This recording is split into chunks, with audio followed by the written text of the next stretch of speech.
കുട്ടികളെ കണ്ടമാനം ഡൈവേർട്ട് ചെയ്ത് ഓൺലൈൻ ക്ലാസ്. അതുവഴി വലുതായ കുറേ സ്ഥാപനങ്ങളുണ്ട്. ഇവർ സ്കൂളിൽ പഠിച്ചപ്പോൾ സ്കൂളിലെ ടോപ്പറായിരിക്കും. ഇവിടെ വരുമ്പോൾ ഇത് കാസർഗോഡ് മുതൽ തിരുവനന്തപുരം വരെയുള്ള എല്ലാ സ്ഥലത്തെയും ടോപ്പർമാരാണ് മത്സരിക്കുന്നത്. അപ്പം അന്ന് കിട്ടിയ 1ാം റാങ്ക് ഇവിടെ 1ാം റാങ്കായിട്ട് വരികയാണെങ്കിൽ അപ്പം 100 ആകുന്നു, 200 ആകുന്നു, അത് അവർക്ക് താങ്ങാൻ പറ്റത്തില്ല. ഈ ബ്രില്യൻ്റ് പേര് പോലെ തന്നെ ബ്രില്യൻ്റായ കുട്ടികളെ പഠിപ്പിച്ചാണ് ബ്രില്യൻ്റ് ആക്കുന്നത് എന്ന് പറയുന്നു. അത് ശരിയാണോ? 99% വിളിച്ച് ക്ലാസ് എടുത്തിട്ട് 1ാം റാങ്ക് മേടിക്കുന്നതിന് പകരം ഒരു 60% മേടിച്ച ആളെ മേടിച്ചിട്ട് റാങ്ക് മേടിക്കാവോ? അതിനുള്ള ഉത്തരം ഞാൻ ദൈവമല്ല, ഞങ്ങൾ ദൈവമല്ല. 4ാം പ്രാവശ്യവും 5ാം പ്രാവശ്യവും വീണ്ടും വീണ്ടും വീണ്ടും വീണ്ടും എഴുതുകയാണ്. ഒന്നും കഴിവില്ലാത്തവരെ കൊണ്ടുവന്ന് ഡോക്ടറാക്കുന്നത്. ശരിക്കും അങ്ങനെ ഒരു പ്രവണത ശരിയാണോ? അത് ഗവൺമെൻറ് തലത്തിൽ നിങ്ങളെപ്പോലുള്ള ആളുകൾ ഒരു ബോധവാന്മാരാക്കേണ്ടതല്ലേ? കാരണം എന്താണെന്ന് വെച്ച് കഴിഞ്ഞാൽ ഇങ്ങനെ പലവട്ടം എഴുതി ഡോക്ടറാകുന്നവൻ നാളെ കത്തി വെച്ചാൽ എന്തായിരിക്കും ഒരാളിൻ്റെ അവസ്ഥ? അവനെ ഏതായാലും നമ്മൾ അംഗീകരിക്കേണ്ട ആളാണ്. അവൻ രാവിലെ ഞങ്ങൾ ഫ്രീ ആയിട്ട് പഠിപ്പിച്ചു. പക്ഷേ അവൻ അതിന് നന്ദി കാണിച്ചിരുന്നെന്ന്. അന്ന് രാവിലെ ഞങ്ങൾ വരുമ്പോൾ അവൻ ക്ലാസ് റൂം അടിച്ചു വരുന്നു. ഞങ്ങൾ പറഞ്ഞിട്ടല്ല. ഇന്ത്യയിൽ തൊഴിലില്ലായ്മയല്ല, തൊഴിൽ ചെയ്യാനുള്ള മനസ്സില്ലായ്മയാണ്.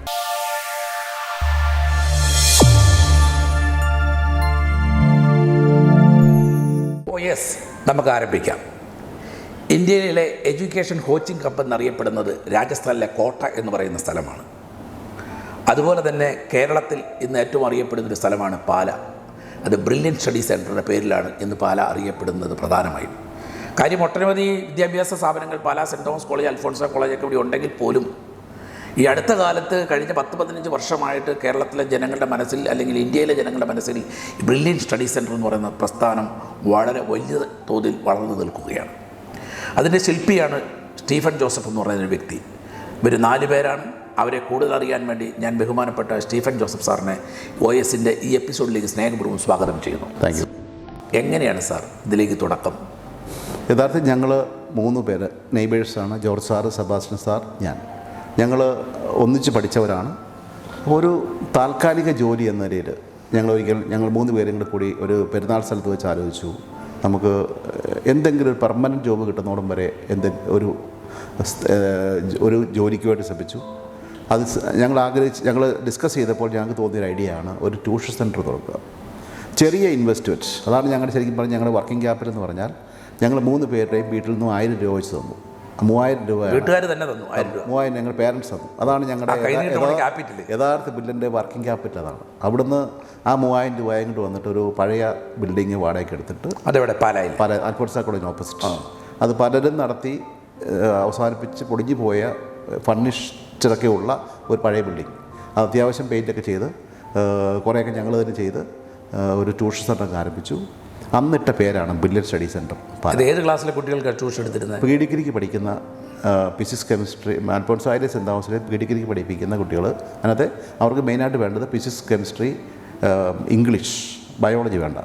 അപ്പം അതിനകത്ത് ഫിസിക്സ്, കെമിസ്ട്രി ആദ്യ വർഷം ഫിസിക്സ്, കെമിസ്ട്രി ഞാൻ പഠിപ്പിച്ചു. മാത്തമാറ്റിക്സ് ജോർജ് സാറും സെബാസ്റ്റ്യൻ സാറും പഠിപ്പിച്ചു. ഇംഗ്ലീഷ് പഠിപ്പിക്കാൻ മറ്റൊരു സാറിനെ കൂട്ടി. നെക്സ്റ്റ് ഇയറിൽ ആയപ്പോഴത്തേക്കും കുട്ടികളുടെ എണ്ണം കൂടി. അങ്ങനെ സന്തോഷ് സാർ ഫിസിക്സ് പഠിപ്പിക്കാൻ വേണ്ടി വന്നു. ഞങ്ങളെല്ലാവരും പോസ്റ്റ് ഗ്രാജുവേഷനൊക്കെ കഴിഞ്ഞിട്ട് BEd കഴിഞ്ഞിട്ട് വെറുതെ നിൽക്കുന്നവരായിരുന്നു. അപ്പം സന്തോഷ് സാറും വന്നു. ആദ്യ 2 വർഷങ്ങൾ ശരിക്കും ഞങ്ങൾക്ക് നഷ്ടം തന്നെയായിരുന്നു. റെൻറ്റ് കൊടുക്കാനുള്ള മാത്രമേ കിട്ടുന്നുള്ളൂ. അപ്പം സന്തോഷ് സാറിനോടും പാർട്ട്ണറാകുമെന്ന് ചോദിച്ചു. സന്തോഷ് സാറും പാർട്ട്ണറായി. നഷ്ടത്തിൻ്റെ വീതം പറ്റാം. അത്രയും ഭാരം കുറയ്ക്കാമല്ലോ എന്ന് വെച്ചാൽ ഏതായാലും ഞങ്ങൾക്ക് ശമ്പളം കിട്ടുന്നില്ല മാത്രമേ ഉള്ളൂ. ഞങ്ങളുടെ മറ്റു ചിലവുകൾ നടന്നു. അപ്പം 3ാം വർഷം സന്തോഷ് സാർ പറഞ്ഞു, നമുക്കെന്തായാലും അന്നത്തെ ട്യൂഷൻ എന്ന് പറഞ്ഞാൽ കോളേജിൽ പഠിക്കുന്ന കുട്ടികൾ രാവിലെയും വൈകിട്ടും മാത്രമേ വരുള്ളൂ. പകൽ സമയം ഞങ്ങൾ 4 പേര് ചുമ്മായിരിക്കുകയാണ്. നമുക്കൊരു എൻട്രൻസ് ക്ലാസ്സുകളൊക്കെ ആരംഭിച്ചാലോ. മാത്രമല്ല അന്ന് കോളേജിൽ പഠിച്ച ഏതായാലും നല്ല മിടുക്കരായ പിള്ളേരും ഞങ്ങൾ ചോദിച്ചു. ഞങ്ങളുടെ ട്യൂഷന് വരുന്ന പിള്ളേർ ചോദിച്ചു, സാറ് ഞങ്ങൾക്ക് എൻട്രൻസിന് പോകണമെന്നുണ്ട്, പക്ഷേ കോച്ചിങ്ങിന് പോകാൻ എങ്ങനെയാണെന്ന് അറിയത്തില്ല, നിങ്ങൾക്ക് ഒന്ന് പറഞ്ഞു തരാമോ? അപ്പോൾ ആ സന്തോഷ് സാർ മുൻകൈ എടുത്ത് ആദ്യം ഞങ്ങൾ ഒരു ബാച്ച് എന്ന് പറഞ്ഞാൽ 25 കുട്ടികൾ മാത്രമുള്ള ഒരു ബാച്ച്. അതിനകത്ത് ഏതാനും പേര് മെഡിക്കലും ഉണ്ട്, ഏതാനും പേര് എഞ്ചിനീയറിങ്ങും ഉണ്ട്. ഫ്രീ ടൈമിൽ അവർക്ക് കോളേജ് ക്ലാസ്സിൻ്റെ സമയം നോക്കി ഞങ്ങൾ ക്ലാസ്സുകളെടുത്തു. അതിൽ തന്നെ പല വിഷയങ്ങളും ഞങ്ങൾ തന്നെ എടുത്തു. എന്നാലും അതിന് കുറച്ചുകൂടെ എക്സ്പെർട്ടൈസ് ചെയ്യാൻ വേണ്ടി ഒരു ഗ്രേസി മത്തായി എന്നൊരു റിട്ടയർഡ് ടീച്ചർ വന്നു. അതുപോലെ സ്കറിയ സാർ എന്നൊരു ഓർഗാനിക് കെമിസ്ട്രി പഠിപ്പിക്കുന്ന ഒരു സെൻറ്റ് തോമസ് എന്നൊരു സാറ് വന്നു.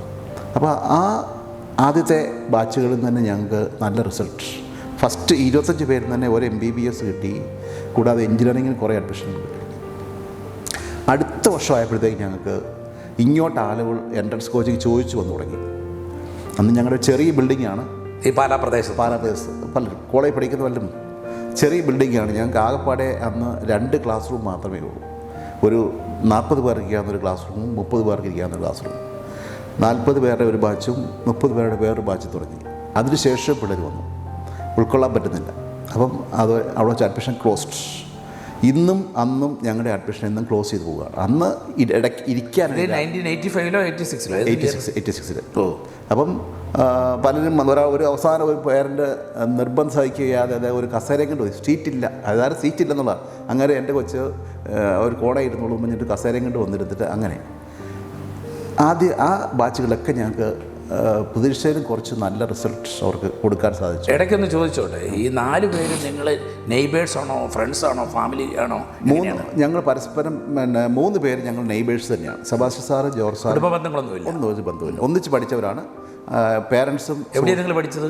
ഞങ്ങൾ saint Thomas Pala saint Thomas കോളേജാണ് ഒന്നിച്ച് പഠിച്ചു. പിന്നെ സന്തോഷ് സാറ് മരങ്ങാട്ടുള്ളിക്കാരനാണ്. ഒഴവൂർ BSCയും കോതമംഗലത്ത് MSCയും കഴിഞ്ഞാണ്. ബേസിക്കലി പാലക്കാരനാണ് അദ്ദേഹം. അതുപോലെ തന്നെ പഠിച്ചു കഴിഞ്ഞിട്ട് ഞങ്ങളുടെ അടുത്ത് വന്ന് മാത്രമേ ഉള്ളൂ. അപ്പോൾ അങ്ങനെ 4 പേരും കൂടി ഞങ്ങളൊരു എൻട്രൻസ് കോച്ചിങ് തുടങ്ങി. ബാക്കി ക്ലാസ്സുകളെല്ലാം പിന്നെ കൂടുതൽ കുട്ടികളായി. ഞങ്ങൾ ഓരോരോ റിട്ടയർഡ് പ്രൊഫസർമാരെയും പഠിപ്പിക്കാൻ പറ്റിയ ആൾക്കാരെയൊക്കെ സമീപിച്ചു. എല്ലാ ബാച്ചുകളിലും നമുക്ക് വളരെ നല്ല രീതിയിൽ റിസൾട്ട് കൊടുക്കാൻ സാധിച്ചു എന്നുള്ളതാണ് അതിൻ്റെ പ്രത്യേകത.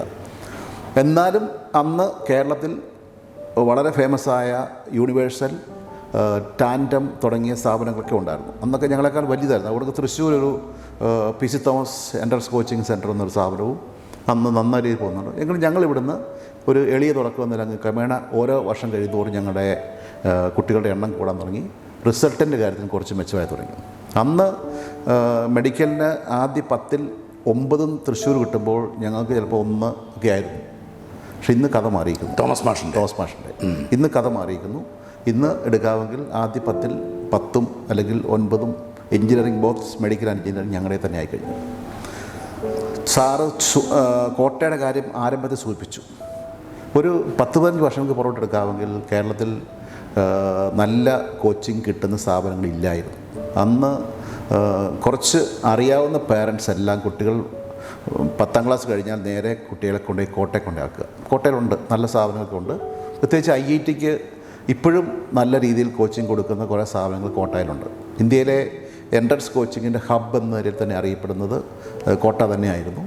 ആ സ്ഥിതിക്ക് മാറ്റം വന്നുകൊണ്ടേയിരിക്കുന്നു. ഇപ്പോൾ റീസെൻ്റ്ലി ഈ വർഷം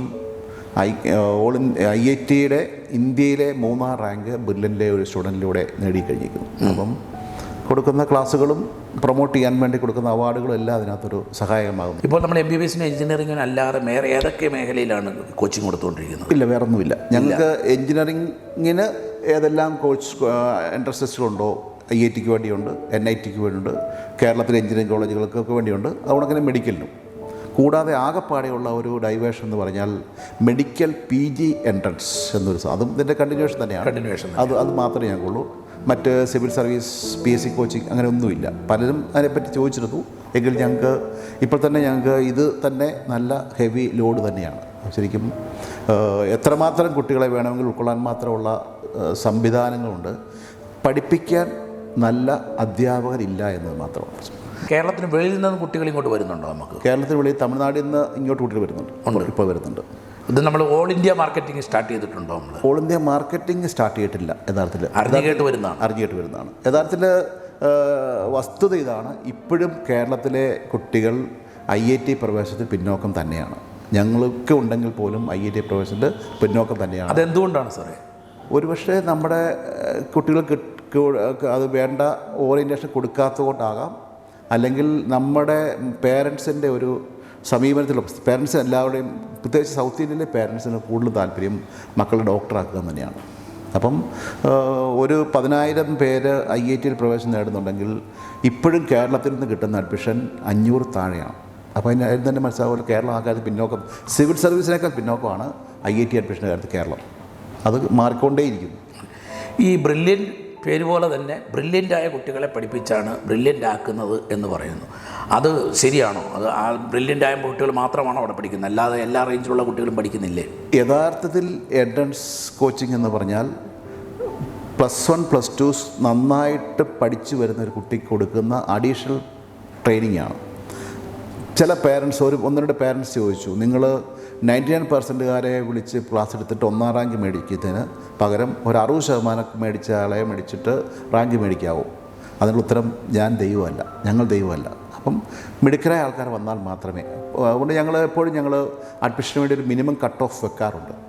അതിൽ താഴ്ത്ത് വന്ന ആൾക്കാർ കാര്യമായിട്ട് കയറിപ്പോയിട്ടുമില്ല. കാരണം +1 +2 NCERT നല്ലപോലെ പഠിച്ചു വരുന്ന ഒരു കുട്ടിക്ക് കൊടുക്കുന്ന അഡീഷണൽ ബൂസ്റ്റിങ്ങിലൂടെ മാത്രമാണ് എൻട്രൻസ്. അല്ലാതെ 50%-കാരനെ 60%-കാരെ വിളിച്ചിട്ട് IIT എത്തിക്കാൻ സാധിക്കില്ല, ആർക്കും സാധിക്കില്ല.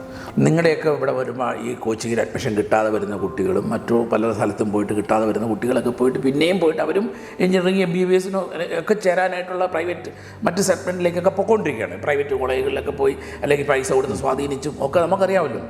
അങ്ങനെ പോകുന്ന ഒരു നിലവാര തകർച്ചയ്ക്ക് ഒരു പ്രധാനപ്പെട്ട കാരണമല്ലേ? അതുകൊണ്ട് ഇത് തന്നെ ഈ കട്ട് ഓഫ് നിങ്ങൾ വെച്ചിരിക്കുന്ന ഒരു കട്ട് ഓഫ് തന്നെ വെച്ച് അത്രയും മിടുക്കരായ കുട്ടികളെ ഈ രംഗത്തേക്ക് കൊണ്ടുവരുന്നല്ലേ ആ ക്വാളിറ്റി എഡ്യൂക്കേഷനും ക്വാളിറ്റിയുള്ള കുട്ടികളും ഉണ്ടാകാൻ നല്ലത്. അത് നമ്മൾക്ക് പേരൻസിന് സമീപനത്തിൽ മാറ്റം പറ്റും. പേരൻസ് പറയുന്നത് എൻ്റെ കുട്ടി മിടുക്കനാണ്, മിടുക്കൻ തന്നെ ആയിരിക്കാം, പക്ഷേ അവൻ്റെ ഓരോരുത്തർക്കും ഓരോരോ ഇൻ്റലിജൻ്റായ മേഖലയുണ്ട്, അവന് വാസനയുള്ള മേഖലയുണ്ട്. അപ്പം പാട്ട് പാടാൻ അറിയാവുന്നതിനെ പാട്ട് പാടാൻ വിടണം, അല്ലെ അവനെ ഡോക്ടറാക്കാൻ തിരിച്ചാൽ അത് ബുദ്ധിമുട്ടാണ്. അപ്പം ഓരോ കുട്ടികളുടെ ശരിക്കും പറഞ്ഞാൽ നമ്മുടെ ബേസിക് വിദ്യാഭ്യാസം അങ്ങനെ ഒരു കണ്ടെത്തൽ നടത്തിയിട്ടിരിക്കുന്നു. അവൻ്റെ ടാലൻ്റ് എന്താണെന്ന് തിരിച്ചറിഞ്ഞിട്ട് ആ വഴിക്ക് വിട്ടണം. അല്ലാതെ ഉണ്ടാകുമ്പോഴേ എൻ്റെ മകനെ ഡോക്ടറാക്കണമെന്ന് സ്വപ്നം കാണുന്ന ഒത്തിരി പേരാണ് കുഴപ്പം. അപ്പം അവന് ഒരുപക്ഷെ ഡോക്ടറാകാൻ അതും സംഭവിക്കുന്നുണ്ട്. ഈ MBBS പോകാൻ താല്പര്യമില്ലാത്ത ആളെ പോലും നിർബന്ധിച്ച് കൊണ്ടുവന്ന് ഇവിടെ കൊണ്ട് ക്ലാസ് കൊടുക്കുന്നുണ്ട്. അപ്പോൾ ആദ്യം വേണ്ടത് പേരൻസിനെ കോച്ചിങ് വേണം. പേരൻസിന് ഒരു അവയർനെസ് ഉണ്ടാകണം. അതായത് ഏത് വഴിക്ക് പോയാലും നന്നായിട്ട് ഷൈൻ ചെയ്ത സച്ചിൻ തെണ്ടുൽക്കർ ഡോക്ടറായിട്ടല്ലോ ലോകം മുഴുവൻ പേരെടുത്ത്, യേശുദാസ് ഡോക്ടറായിട്ടല്ലോ ലോകം മുഴുവൻ ആദരിക്കുന്ന വ്യക്തിയായിട്ട് മാറുന്നത്. അപ്പം അദ്ദേഹം ഡോക്ടറാകാൻ പോയിരുന്നെങ്കിൽ ഒന്നും 0 ചിലപ്പോൾ ഒന്നും അല്ലായിരുന്നു. അദ്ദേഹത്തിൻ്റെ കഴിവ് പോയി, അദ്ദേഹത്തെ അച്ഛനും തിരിച്ചറിഞ്ഞു, അതുകൊണ്ട് അങ്ങനെ പോയി. അല്ലെങ്കിൽ അത് കിട്ടിയ സാഹചര്യം കൊണ്ട് അങ്ങനെ ആയി. അതുകൊണ്ട് ഏത് മേഖലയിലും നമുക്ക് ആളുകൾ ആവശ്യമുണ്ട്. അല്ലാതെ ലോകത്തിന് ഡോക്ടർമാർ മാത്രം പോരാ, എഞ്ചിനീയർമാർ മാത്രം പോരാ, ടീച്ചർമാർ. നമുക്കറിയാം രാധാകൃഷ്ണൻ ലോകത്തിലെ ഇന്ത്യയിലെ ഏറ്റവും നല്ലൊരു അധ്യാപകനായിരുന്നു. ഇന്ത്യൻ പ്രസിഡൻ്റായി, ഓക്കെ, അദ്ദേഹത്തിൻ്റെ പേരിലാണ് ടീച്ചേഴ്സ് ഡേ തന്നെ അറിയുന്നതെങ്കിൽ അദ്ദേഹം അധ്യാപകൻ തന്നെയായിരുന്നു. അപ്പം എന്തുകൊണ്ട് അങ്ങനെയൊക്കെ ചിന്തിച്ചുകൂടാ? അല്ലാതെ ഡോക്ടറാകണം, ആക്കിയേ നോക്കൂ. ഇപ്പോൾ ഒരു കൾച്ചർ വന്നിരിക്കുകയാണ്, 4ാം പ്രാവശ്യവും 5ാം പ്രാവശ്യവും വീണ്ടും എഴുതുകയാണ്. ഒന്നും കഴിവില്ലാത്തവരെ കൊണ്ടുവന്ന് ഡോക്ടറാകുന്നത്. ശരിക്കും അങ്ങനെ ഒരു പ്രവണത ശരിയാണോ? അത് ഗവൺമെൻറ് തലത്തിൽ നിങ്ങളെപ്പോലുള്ള ആളുകൾ ഒരു ബോധവാന്മാരാക്കേണ്ടതല്ലേ? കാരണം എന്താണെന്ന് വെച്ച് കഴിഞ്ഞാൽ ഇങ്ങനെ പലവട്ടം എഴുതി ഡോക്ടറാകുന്നവൻ നാളെ കത്തി വെച്ചാൽ എന്തായിരിക്കും ഒരാളുടെ അവസ്ഥ? ശരിക്കും IITക്കാണെങ്കിൽ 2 ചാൻസേ ഉള്ളൂ. വളരെ നല്ല കാര്യമാണ്. മെഡിക്കൽ അങ്ങനെ ആക്കണം. ഇത് ചാൻസ് ലിമിറ്റഡ് അല്ല. ഏജിനും ലിമിറ്റേഷൻ ഇല്ല. 25 എന്ന് വെച്ചാലും സുപ്രീം കോടതിയിൽ പോയിട്ടൊക്കെയാണ് വീണ്ടും 35 വയസ്സായാലും 40 വയസ്സായാലും വീണ്ടും എഴുതുകയാണ്. അപ്പം ചൈനയിൽ പോയാൽ ഒരു മെറിറ്റും വേണ്ട, 25 ലക്ഷം രൂപ കൊടുക്കാവോ, അവിടെ പോയി MBBS എടുക്കാം. റഷ്യയിൽ പോയേക്കാം, റോമിൽ പോയി എടുക്കാം, അങ്ങനെയും ആകാം. അങ്ങനെ ഡോക്ടർമാർ വരുന്നുണ്ട്. അതുകൊണ്ടാണല്ലോ ഇപ്പോൾ ഉക്രൈനിൽ നിന്ന് ഒത്തിരി പേര് കൂടി വരുന്നത് നമ്മൾ അറിയാനിടയാകുന്നത്. ഒരു ഡോക്ടർ എൻ്റെ അടുത്ത് പറയാമായിരുന്നു, അദ്ദേഹത്തിൻ്റെ സഹായിയായിട്ട് വിദേശത്ത് പഠിച്ച ഒരു കുട്ടി വന്നു, പീഡിക്കാരൻ്റെ അറിവ് പോലില്ല. അപ്പം ഞാൻ ഈയിടെ ഒരാൾ പറഞ്ഞു കേട്ടത്, റഷ്യയിൽ ചെന്നാൽ റഷ്യക്കാർക്ക് ഒരു കോച്ചിങ്, ഇന്ത്യക്കാർക്ക് വേറെ കോച്ചിങ് എന്നുള്ളത്. അതായത് ഈവൻ അവർ ഒറിജിനൽ ബോഡിയെ പോലും എനിക്ക് കേട്ടറിവ് കേട്ടോ, അവർക്ക് വേണ്ടി വേറെ ക്ലാസ്സുകൾ എടുത്തിട്ട് MBBS ജയിപ്പിച്ചു വിടുന്നു. ആ ഒരു രീതിയിലേക്ക് തരം താന്നിരിക്കുന്നു. അത് പ്രശ്നമുണ്ട്. ഈ കോച്ചിങ് സെൻറ്റർ ആരംഭിക്കുന്ന സമയത്ത് നിങ്ങളുടെ പബ്ലിസിറ്റി മെത്തേഡ് എന്തായിരുന്നു? അന്ന് ഞങ്ങൾ കോളേജുകളിലൊക്കെ നോട്ടീസ്, ഞങ്ങൾ തന്നെ പുരുഷ കോളേജിന് ഫ്രണ്ടിൽ പോയി നോട്ടീസ് കൊടുത്തിട്ടുണ്ട്. പിന്നെ സ്കൂളുകളിൽ പോയി 10ാം ക്ലാസ് പാസ്സായവരുടെ അഡ്രസ്സ്, ഫോൺ നമ്പറും കളക്ട് ചെയ്യും, അവർക്ക് ലെറ്റർ അയക്കും. അതിൽ നിന്നും പിന്നെ മാറി അത് ന്യൂസ് പേപ്പറിലേക്ക് കിടക്കുന്നു. അപ്പം ഞങ്ങളുടെ റിസൾട്ട് വലുതായപ്പോൾ ഞങ്ങൾ ന്യൂസ് പേപ്പറിലൂടെ ഞങ്ങളുടെ ചെറിയ ചെറിയ ആടുകൾ കൊടുക്കാൻ തുടങ്ങി. ഇപ്പോൾ അത് ന്യൂസ് പേപ്പറിനോടൊപ്പം നമ്മൾ ചാനലുകളിൽ വരെ എത്തിയിരിക്കുന്നു. കാരണം ഞങ്ങൾ വലുതായതിനൊപ്പം ജനങ്ങൾ അറിഞ്ഞു തുടങ്ങിക്കുന്നു. പിന്നെ ഞങ്ങളുടെ ഒരു അസറ്റ് എന്ന് പറയുന്നത് ഞങ്ങളുടെ മുൻ വർഷങ്ങളിൽ പഠിച്ച കുട്ടികളും കുട്ടികളുടെ പേരൻസും. ഒരാളും ഈവൻ അഡ്മിഷൻ കിട്ടിയില്ലെങ്കിൽ പോലും ഒരു പേരൻറ്റ് പറയും ബ്രില്യൻറ്റിൽ പോയത് നഷ്ടമായി പോയെന്ന് പറയാറില്ല. കാരണം അവർ പറയും അറിവ് കിട്ടി. കാരണം ഞങ്ങൾ വളരെ ഫ്രീ ആണ്, കുട്ടികളോടും പേരൻസിനോടും വളരെ ആർക്കും ഫ്രീലി അപ്രോച്ചബിളാണ് ഞങ്ങൾ. അപ്പം അവർക്ക് അവരുടെ പ്രശ്നങ്ങൾ അവർക്ക് പറയാം, തുറന്ന് പറയാം. അതുകൊണ്ട് 1% ആൾക്കാർ കൂടുതലും ഞങ്ങളെപ്പറ്റി വന്നിട്ട് കിട്ടിയില്ലെങ്കിലും നഷ്ടമായി എന്ന് പറയില്ല. ഈ കുട്ടികൾ കാര്യം നമ്മൾ ഭയങ്കര മാർക്ക് മേടിച്ച് വന്ന കുട്ടികളാണെങ്കിൽ പോലും, വലിയ നിലവാരത്തിലുള്ള മാർക്ക് മേടിച്ച കുട്ടികളാണെങ്കിൽ പോലും ബ്രില്യൻറ്റ് പഠിക്കാൻ വരുന്ന കുട്ടികൾക്ക് മാനസികമായ ടെൻഷൻ ഉണ്ടാകാൻ പഠന സമയത്ത്. അത് കുറയ്ക്കാൻ നിങ്ങൾ പ്രത്യേകിച്ച് കൗൺസിലിങ്ങോ എന്തെങ്കിലും പരിശീലനമോ കൊടുക്കുന്നുണ്ടോ? തീർച്ചയായും. ഒന്ന് ഞങ്ങൾ ആ കാര്യത്തിൽ നല്ല കൗൺസിലേഴ്സ് തന്നെയാണ്. കാരണം ഞങ്ങളുടെ എക്സ്പീരിയൻസ് ഒരുപാട് കുട്ടികളെ ഞങ്ങൾ കണ്ടിരിക്കുന്നു. പിന്നെ പെർമനൻ്റായിട്ട് 2 കൗൺസിലർമാർ ഇപ്പോൾ ഞങ്ങളുടെ ഇപ്പോൾ ഈ സമയത്ത് ഈ ക്യാമ്പസിൽ വർക്ക് ചെയ്യുന്നുണ്ട്. കാരണം എത്ര പറഞ്ഞാലും കുട്ടികൾക്ക് പ്രത്യേകിച്ചും വീടുകളിലൊക്കെ നമ്പർ കുറഞ്ഞപ്പോഴത്തേക്കും 1 കുട്ടി 2 കുട്ടി എന്നായപ്പോഴത്തേക്കും അവർക്ക് ഒട്ടും സ്ട്രെസ് താങ്ങാനുള്ള കഴിവില്ല. അതുപോലെ കോവിഡ് മുൻ 2 വർഷം കുട്ടികൾ വീട്ടിലിരുന്നപ്പോഴത്തേക്കും ശരിക്കും അവർ പുറത്തിറങ്ങി ജീവിക്കാൻ പോലും അറിയത്തില്ലാത്ത അവസ്ഥയിലെത്തിക്കുകയാണ്. കൗൺസിലിംഗ് ആവശ്യമുണ്ട്. നല്ല കുട്ടികൾ, വളരെ മിടുക്കരായ കുട്ടികൾക്ക് പോലും കൗൺസിലിംഗ് ആവശ്യമുണ്ട്. മറ്റൊരു പ്രശ്നമാണ്, ഇവർ സ്കൂളിൽ പഠിച്ചപ്പോൾ സ്കൂളിലെ ടോപ്പറായിരിക്കും.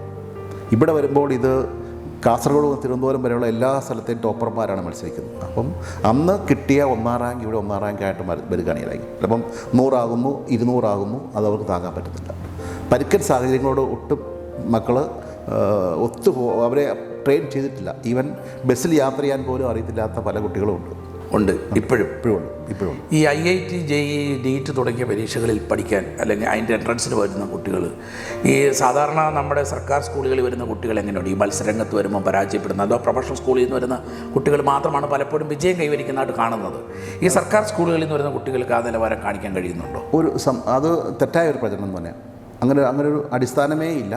മിടുക്കരായ പിള്ളേരോട് നിന്നാലും ഉണ്ടാകും. നല്ലപോലെ സബ്ജക്റ്റ് പഠിച്ച് വരുന്ന പിള്ളേർക്ക് ഒരു പ്രശ്നം ഉണ്ടാകും. പലർക്കും ധാരണയുണ്ട് CBSE നിന്ന് വരുന്നവരാണ്. അങ്ങനെയൊന്നുമില്ല. പിള്ളേർക്ക് ധാരണയുണ്ട് ഞങ്ങൾ CBSE സ്റ്റേറ്റ് പഠിച്ചുകൊണ്ട് എന്തോ കുഴപ്പമാണ്. ഞങ്ങൾക്ക് കിട്ടിയിരിക്കുന്ന പല റാങ്കുകളും CBSE നിന്നുമുണ്ട്, സ്റ്റേറ്റിൽ നിന്നുമുണ്ട്. ഇപ്പം നമുക്ക് ഈ വർഷം engineering Kerala first rank state സിലബസിൽ പഠിച്ച ആളാണ്. അപ്പം JEE advance 3rd rank CBSE പഠിച്ച ആളാണ്. അങ്ങനെ ഒരു ഇതൊന്നുമില്ല. നല്ല മിടുക്കരായ കുട്ടികൾ വന്നാൽ അതുകൊണ്ട് തന്നെ എപ്പോഴും ചാനലുകളിൽ പറയുന്നൊരു വാർത്തയാണ്, ഉന്നത സാമ്പത്തികമുള്ളവർക്ക് ഉയർന്ന സാമ്പത്തിക നിലയുള്ളവർക്ക് മാത്രമേ ഇത്തരം കാര്യങ്ങൾ അപ്രോച്ചബിളാണ് കോച്ചിങ്. ഈവൻ ഞങ്ങളുടെ ഇവിടെ പഠിക്കുന്നതിൽ ഒരു 20% പേരെങ്കിലും സൗജന്യമായിട്ട് പഠിക്കുന്നവരാണ്. 20% പേരെങ്കിലും ഫുള്ളി സൗജന്യമായിട്ട് പഠിക്കുന്നവരുണ്ട്. ഈവൻ ഹോസ്റ്റൽ ഫീസ് പോലും മേടിക്കാതെ പഠിക്കുന്ന കുട്ടികളുണ്ട്. അപ്പോൾ നല്ല മാർക്ക് മേടിച്ചിങ്ങോട്ട് വന്നാൽ തീർച്ചയായിട്ടും ഞങ്ങളെ കണ്ടാൽ തിരിച്ചറിഞ്ഞാൽ ഞങ്ങൾ പൈസ ഇല്ലെന്ന് കാണാത്ത ഒരാൾ പോലും ഇവിടെ നിന്ന് ഇറങ്ങിപ്പോയിട്ടില്ല. മാത്രമല്ല പേടിച്ചു നിന്ന് വല്ല ഞങ്ങൾ വിളിച്ചുകൊണ്ട് വന്ന് ഞങ്ങൾ ക്ലാസ് ഇരുത്തിയിട്ടുണ്ട്. നമുക്കറിയാം പഴയ ചരിത്രങ്ങളൊക്കെ പല കുട്ടികളും പറയുന്നു അവൻ്റെ അച്ഛന് ജോലിയില്ലാത്തതുകൊണ്ട് കോച്ചിങ്ങിന് വന്നിട്ടില്ല, ഞാൻ കോച്ചിങ്ങിന് വന്നു, അവൻ വന്നിട്ടില്ല. എന്നെയൊക്കെ ഇപ്പോൾ കാലം എടുക്കുന്ന ആളുണ്ടായിരുന്നു. അവരുടെ വീട്ടിൽ പോയി ഞങ്ങൾ കുട്ടികൾ വന്നിട്ട് ഞങ്ങൾ ക്ലാസ് കൊടുത്തിട്ട് അവൻ്റെ ഇപ്പോൾ വളരെ നല്ല നിലയിൽ നല്ല പൊസിഷനിരിക്കുന്ന ആൾക്കാരുണ്ട്. അങ്ങനെ പ്രശസ്തരോ പ്രഗത്ഭരായി മാറിയിട്ടുള്ള കുട്ടികളുടെ പേരൊന്ന് ആരെയാണ് ഇപ്പം നല്ല നിലയിൽ നിൽക്കുന്ന ഒരു റെഫർ ചെയ്യാൻ പറ്റുന്ന പേര് പറയാൻ പറ്റുമോ? പേരങ്ങനെ ഇപ്പോൾ ഒരു ശരിക്കും പറഞ്ഞാൽ ഞങ്ങളുടെ ഏറ്റവും ആദ്യത്തെ ബാച്ചിൽ പഠിച്ച ഒരു ഷാജി എന്നൊരു പയ്യൻ, അവൻ്റെ അന്ന് വരുമ്പോൾ തന്നെ അവൻ്റെ പേരൻ്റ് മരിച്ചു പോയതായിരുന്നു. പീഡിഗ്രിക്ക് പഠിക്കുമ്പോൾ തന്നെ അവൻ്റെ ചേട്ടൻ ചെത്തുതൊഴിലാളിയാണ്. അവൻ്റെ ചേട്ടൻ്റെ സഹായത്താലാണ് പഠിച്ചുകൊണ്ടിരിക്കുന്നത്. അന്ന് ഇവരെ കൂട്ടുകാർ ക്ലാസ് വന്നപ്പോൾ അവർ പറഞ്ഞു ഒരാൾ ക്ലാസ്സിലുണ്ട്. അവനെ ഞങ്ങൾ വരുത്തി അവനെ ഏതായാലും നമ്മൾ അംഗീകരിക്കേണ്ട ആളാണ്.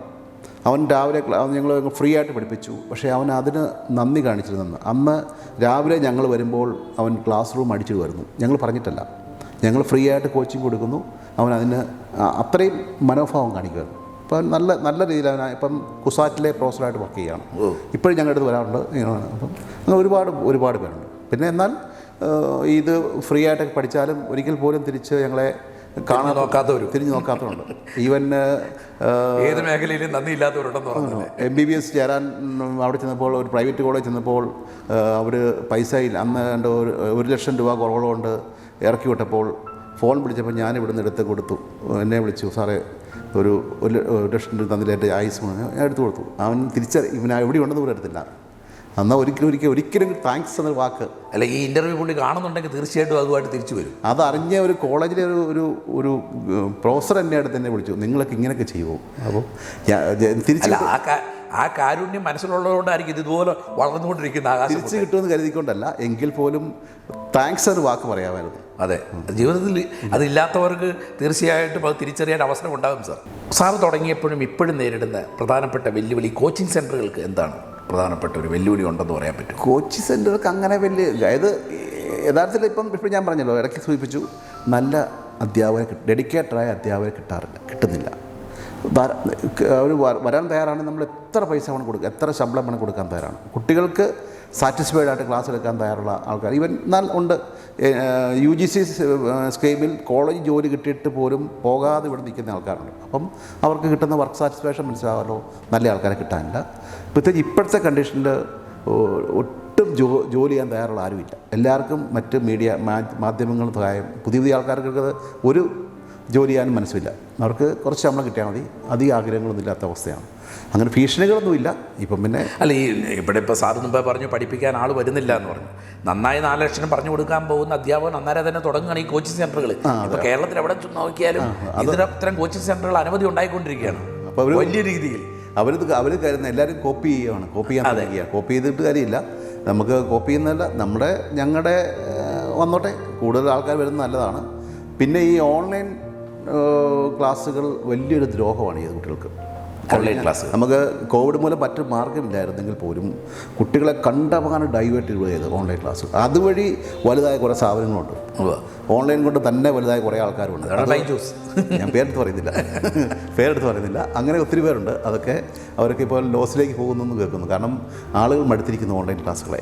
അപ്പം അല്ല, നിങ്ങളും കുറച്ച് ഓൺലൈൻ നടത്തുന്നു. അന്ന് ഉണ്ട്, അന്ന് ഇല്ല, ഉണ്ട്, ഇപ്പോൾ ഉണ്ട്, ഇപ്പോഴുണ്ട്. അന്ന് അത് മാത്രമേ ഉണ്ടായിരുന്നുള്ളൂ. ഇന്ന് ഞങ്ങൾ പാർഷ്യലി ഓൺലൈനും ഉണ്ട്, ഓഫ്ലൈനും ഉണ്ട്.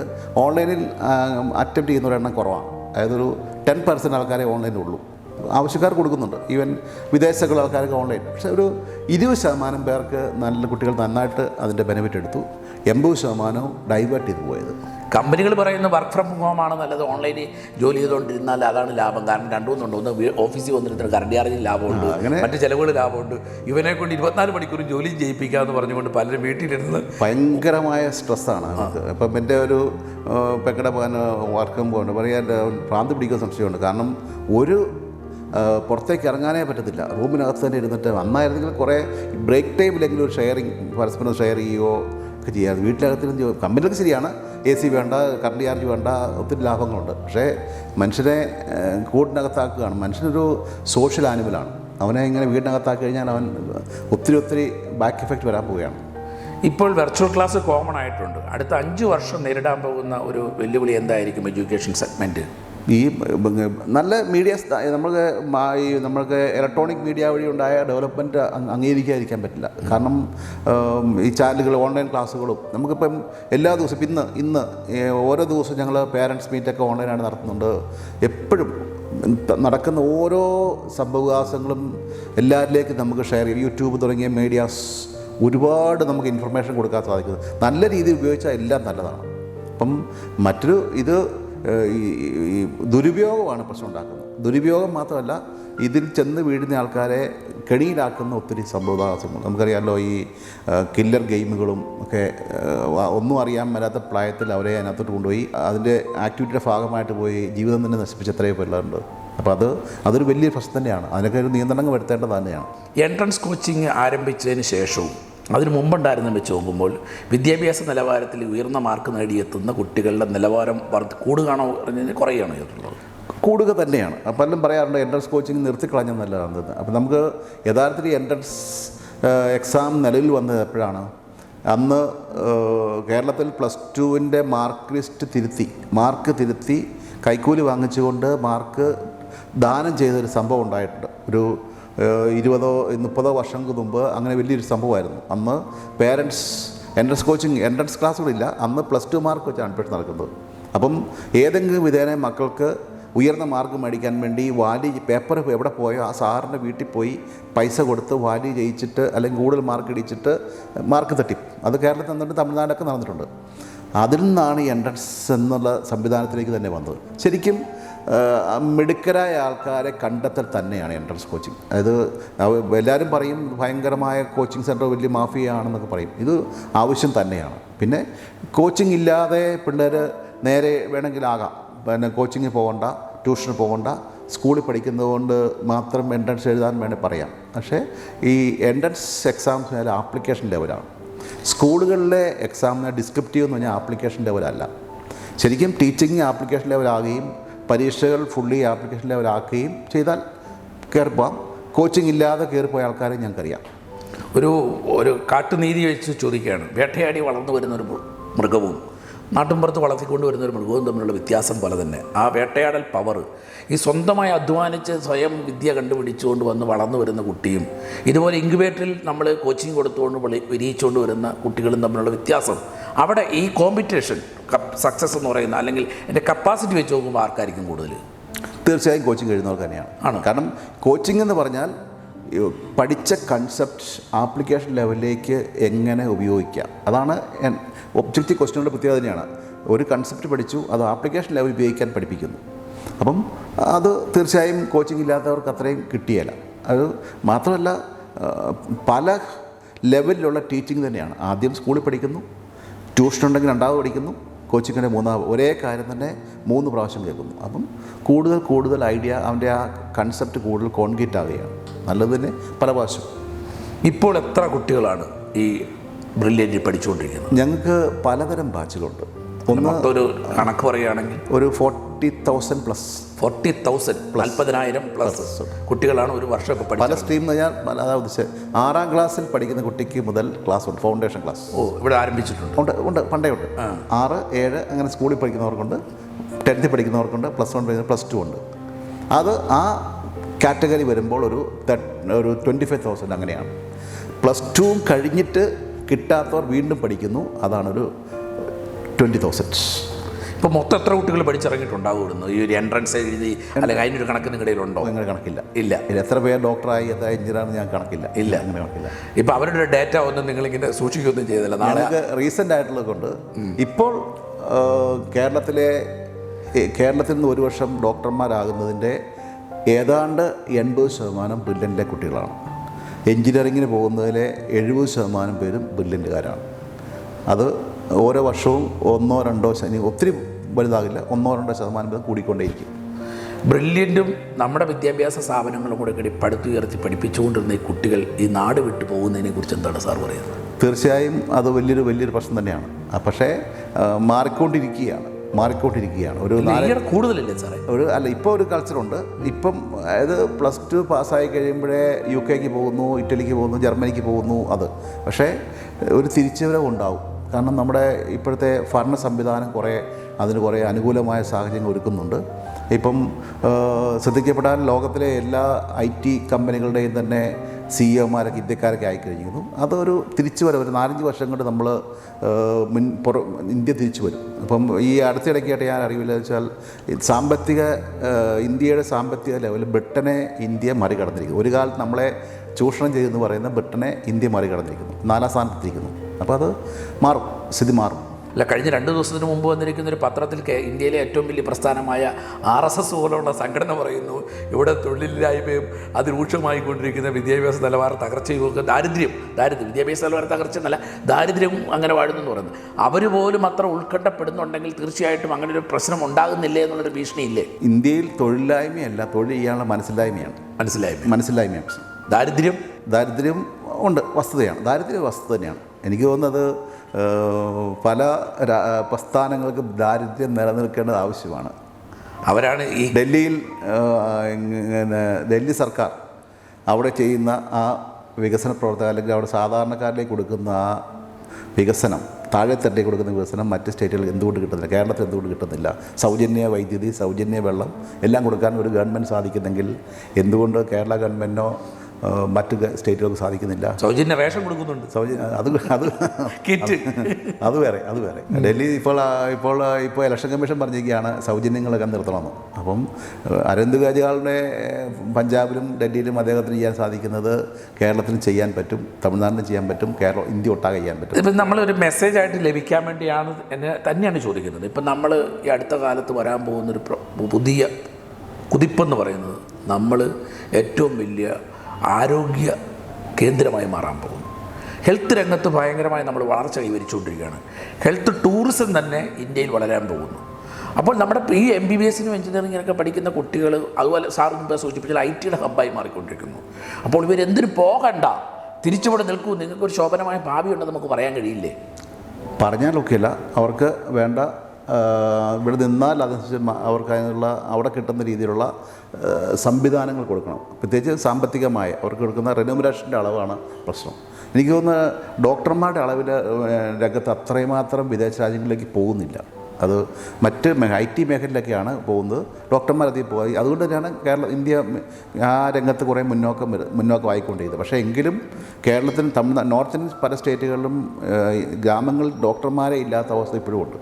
അപ്പം അത് അവർക്ക് അവിടെ കിട്ടുന്ന രീതിയിലുള്ള മോണിറ്ററി ബെനിഫിറ്റ്സ് ഇവിടെ കൊടുക്കാൻ പിടിച്ചു നിർത്തണം. അതുപോലെ തന്നെ വ്യവസായ രംഗത്തൊക്കെ ഈ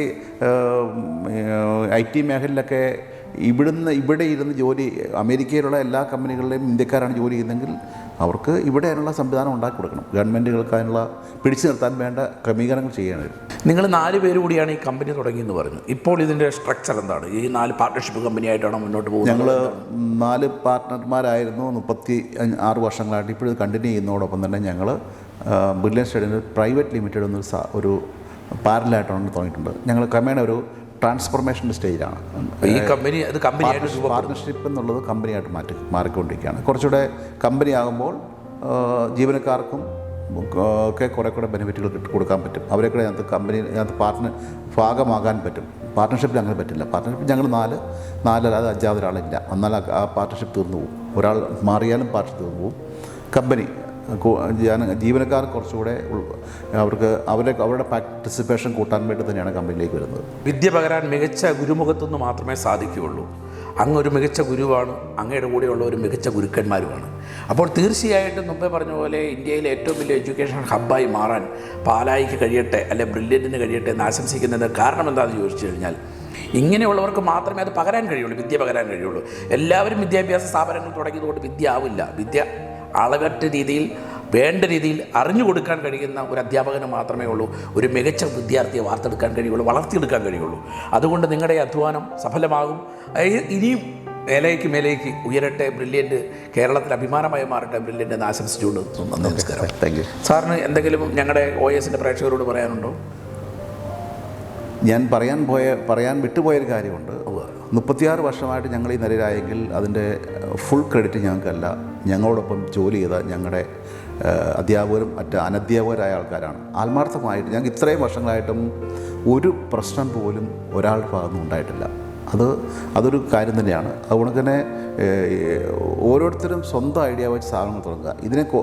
ഓരോന്നിനെ കോപ്പി ചെയ്യാൻ ശ്രമിക്കാതെ അവരവരുടെ ആശയം, ഞങ്ങൾ തുടങ്ങിയത് ഞങ്ങളുടെ ആശയപ്രകാരമാണ്. അത് അങ്ങനെ തന്നെ ചെയ്യട്ടെ. ധാരാളം അവസരങ്ങൾ കേരളത്തിലും ഇന്ത്യയിലും ഉണ്ട്, കണ്ടെത്തുക. എല്ലാ രംഗത്തും ധാരാളമുണ്ട്. കൃഷിയിലാണെങ്കിൽ പോലും ഒരുപാട് ഓപ്പണിങ്സ് കിടപ്പുണ്ട്. അത് കണ്ടെത്തി അത് സ്വയം വളരാനും മറ്റുള്ളവർക്ക് വളരാനും ഉപയോഗിക്കുക. Thank you.